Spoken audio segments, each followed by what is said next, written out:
Hey everyone, it's Anthony from Pretty Printer here. In this video, I'm going to conclude my three-part series on building a weather app in Express. So in the first two videos, what I did was I was able to get the data from the Open Weather Map API, and I was able to query a database for a list of cities and then use those cities to query the Open Weather Map API to get the weather for each individual city that I have in the database. So in my case, I have Las Vegas, I have Sydney, and I have Toronto in the database.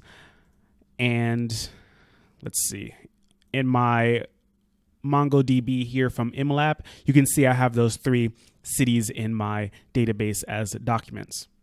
And then just looking at the code here, I created those cities here, just a one-time thing so I can see the database for information. And I looped over those cities and got the data for each city and returned it to the template, and we see it here on the page. So what I want to do in this video is I want to enable this form. So right now, if I type in something like Los Angeles and hit add city, I get this error. It says cannot post / and that's because I'm not accepting post requests on this route because I only have get requests enabled. So what I'm going to do is I'm going to add in something to handle post requests. So this behaves in a very similar way to get. So it's going to take a callback, request and response. And inside of this callback, what I want to do at the very end of the process is I want to redirect them to the get. So basically I want to do something with the data that they submit through this form, and then I'll redirect them to this page. So to do that, what I'll do is I'll type res, redirect, and then /. So I'll save this, and let's see if this works. The server restarted, and I'll just refresh the page. I'll just type in something. So Los Angeles, hit add city, and I get returned to the same page. So of course, nothing actually happened with that city data because I haven't set it up to do so yet, but that's the last thing I want. So basically the idea is I'm going to read in the information from the form. I'm going to save that information to the database, and then I'm going to redirect to the same page in a sense, just using a get request instead of a post request. So I see the new city that was added appear in this list. So if I were to type Los Angeles here and hit add city, I would see Los Angeles here. But I don't see that yet because I haven't actually added the code. So that's what we'll do right now. So the first thing I need to do is I need to install something called body-parser. Body-parser is going to allow me to read in the form data. And if I go and stop my server, npm install body-parser. And this is going to go ahead and install. And while it installs, I'll just import it. So var, we'll call this body-parser, is going to be equal to require, and then body-parser, just like that. And then I need to enable it on the app itself. So underneath here, I'll have app.use, and then I want body-parser.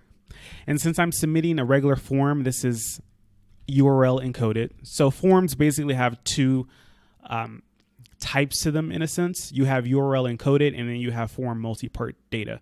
So URL encoded is when you're basically sending just strings of data over, and then multi-part is when you are sending like files over. Since I'm not sending any files, I'll just use URL encoded. So that's just a really quick overview of the difference between the two. I'll set extended to be true, and it just changes how the objects that body-parser creates handles. And basically, body-parser is a middleware. So basically, any middleware gets run before the app.post runs. It's actually any route that I have, but in our example, app.post is the route that I'm interested in.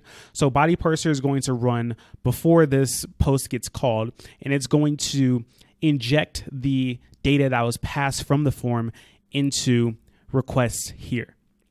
So without body-parser, I wouldn't be able to get the form data as easily, but with body-parser, I can. So that's why I installed it. So it's installed now.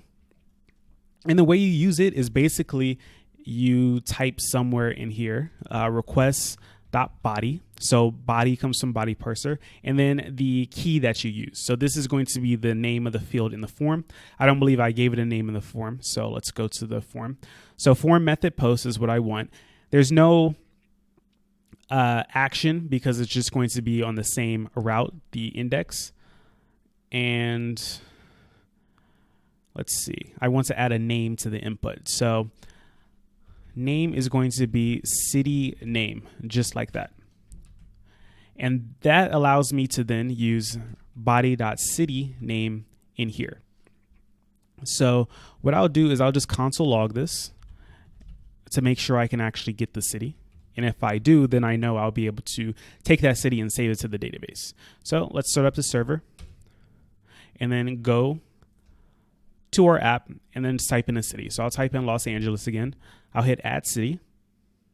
Doesn't do anything here, but on the console, I do see the name of the city, Los Angeles, here. So this should tell you that I'm able to bring in the city name and use it inside of my index route here. So what I want to do with this city name is I want to actually save it to the database. So saving to the database is pretty much the same process that I did here when I seeded the database. So I'll just copy that and I'll put it here just so we can see it. So this was for Las Vegas, but I want it to be whatever city the user types in. So I'll just call this new city. And new city is going to be a new city model. And the name, instead of being Las Vegas, it's going to be this request body city name. So I'll just cut that and I'll put it here. So basically this is saying that I want to create a new city document using the name that was passed in from the user. And then I'll go ahead and hit save on it. So it actually saves to the database. And then that should be it, because what's happening is I'm going to create this new city. It's going to get added to my database through newcity.save, and then it's going to redirect me back to the get route for the index. And then what happens here is it's going to query the database, looking for all the cities that I have in the database. And since I just added a city and saved it, it should pick up that new city and then get the weather for that city along with all the other ones that I have in the database. So let's see if that is actually what happens. So I will, let's see, refresh the page. The app restarted already, and I'll add Los Angeles, and hopefully it works for real this time. So add city. And it refreshes, and I see the new city, Los Angeles, down here. And I see they actually have the same temperature and weather as Las Vegas does, which is a little bit unusual.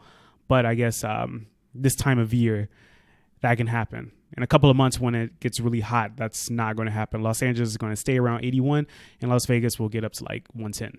But for now, this is nice weather. And if I add another city, let's say... what's a city that I can add? Berlin. Add city. I see Berlin here. It is 57 degrees Fahrenheit in Berlin and a clear sky. It looks like there's just good weather all around the world because it's just clear sky or a few clouds in the places that I have here. But as you can see, I'm able to get all of this working in my app. Of course, this app isn't perfect. It's just for demonstration purposes. So there are a lot of things that you can do. You can do something like validate the data as it comes in, because right now I'm just taking the data from the request and putting it directly into the database. Generally, that's not a good idea because someone could put in some malicious information and kind of mess things up.